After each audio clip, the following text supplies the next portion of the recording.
them now. Brought to court.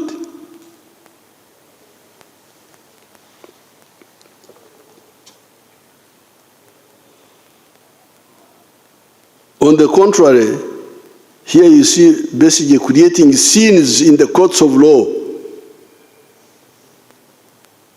You see basically creating scenes. It's like a theater.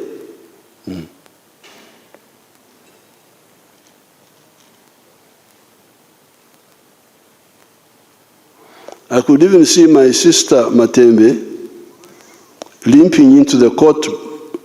When she was coming into the court, she came limping. I was worried,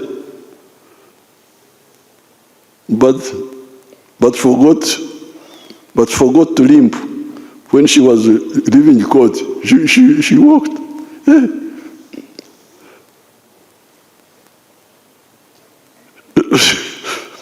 She had forgotten to repeat the scene. I saw the video. Therefore, those who want to know the truth, wait for the trials of the accused people. That's what you should do. You should all be demanding abantu mbalete mu kooti tuwulire amazima. Omulimba ali ludda wa? That should be the demand. Nantagambwako tembakwatako. Prison, I was in prison 8 times in Tanzania. There is no prison of Tanzania which I don't know. 8 times. Bukoba, 3 times. Mwanza, Tabora, Central Police. I was in those prisons for nothing. Because there are people who are against us. Although Marimu was supporting us, there were people who are against us. If you arrest me for nothing, I will prove my case. Yeah.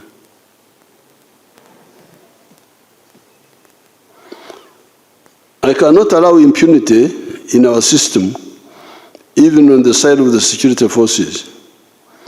In 2021, there was the death of a Ugandan nicknamed Zebra in the Kawempe area in unclear circumstances after he got in touch with our security forces. I had to organize Okukaraba blood settlement with his family in Entebbe State House here. It is therefore the impunity promoters that have been inviting the security forces to finally do something. It is the security forces that die to keep peace in Uganda and in our turbulent region.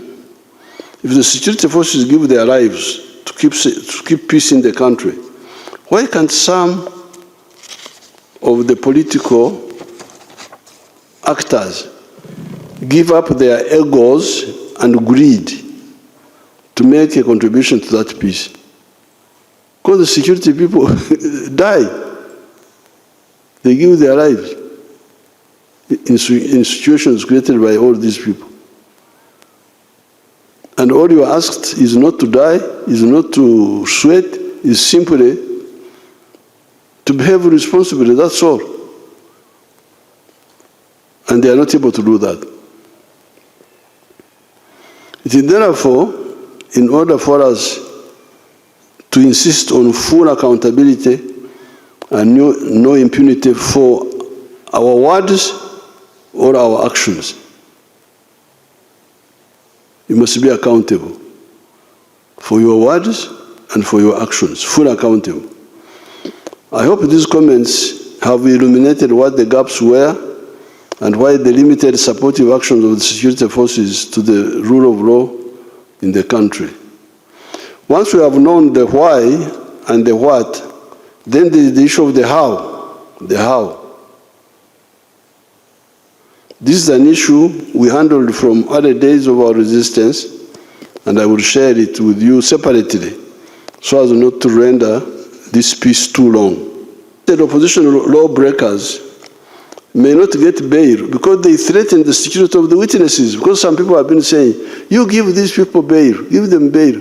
Yes, but because they are not Democrats, when we release them, they attack the witnesses. You cannot have democracy without people with the spirit of democracy, with fascists.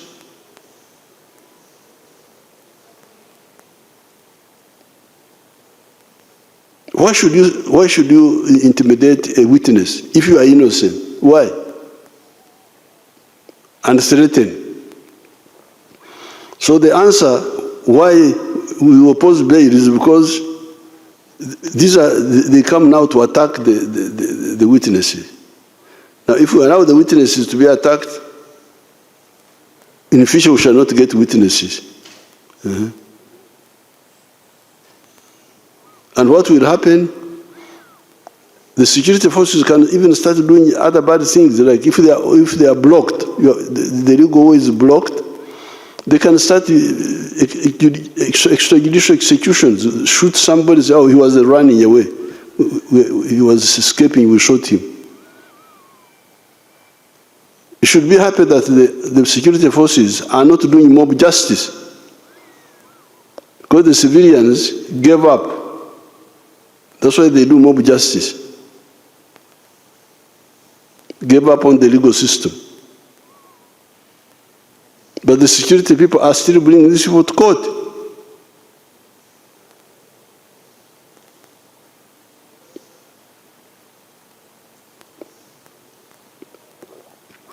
The arrested opposition lawbreakers may not get bail because they threaten the security of the witnesses.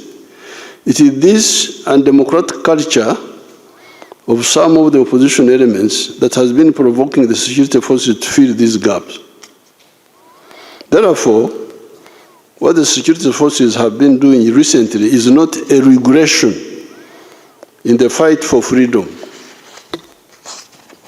because that's what the Inter-Religious Council were worried about. They thought that Tudaye Mabega,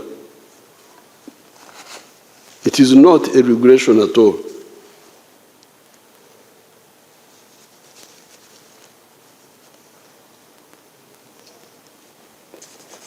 It is not a regression, but a consolidation of our long fight for the principles of patriotism, Moyo gwa Uganda, Pan-Africanism, Moyo gwa Africa, socio-economic transformation and democracy. Indeed, General Muhoozi recently pointed out one useful fact. He said many of these people, Ugandans, including those who criticize the NRM, go to Dubai, UAE, where the press is disciplined, and they appreciate. You cannot find in Dubai the press doing what the press does here. And they appreciate. That's why they are going to Dubai. I had never heard of Dubai until 1980 when we removed Amin. That was Dubai. What is Dubai? That women were getting cheap products there and so on. How does the press there conduct itself? Does it conduct like the ones in Uganda here? That's what one point General Muhoozi pointed out.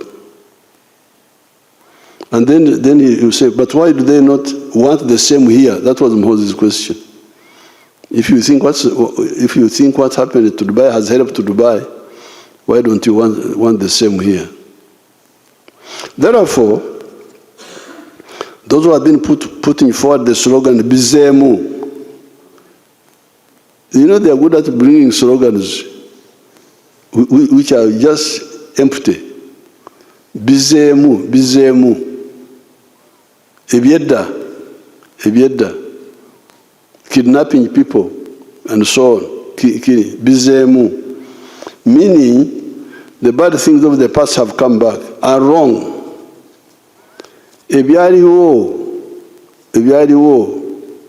the past happenings meant that anybody arrested or abducted would not go to court, but would end up as a dead body at Namamve Forest, the River Nile, or Kaya's farm.